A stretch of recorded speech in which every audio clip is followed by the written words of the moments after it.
Friends, welcome back to the my new video guys and my YouTube channel guys. Today fan we are going to talk about guys how can we change guys notification ringtone in our Infinix phone device. Friends, you want to change your phone notification ringtone. So friend, how can you change? Today friends, I will show you. I will tell you in this video. So before starting video, friend, first of all go and subscribe the channel guys. Click the bell icon, like the video. So friends, now let's see how can we change phone notification ringtone. Friends, we will on our phone setting guys. After on phone setting, we will scroll it. Then we will click on phone sound and vibration guys. Tap here. Friends, again scroll it. Friends, you can see guys your phone notification ringtone guys. Tap here.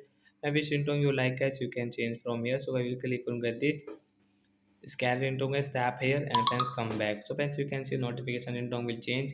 And friends, you can adjust guys your notification volume from here. You want to customize, you can customize according to yourself guys. You want to decrease, you want to increase, you can use from here. So that's it guys, thanks for watching the video guys. I hope friends you've understood how to change phone notification ringtone. So that's it guys, thanks for watching the video. Bye bye friends.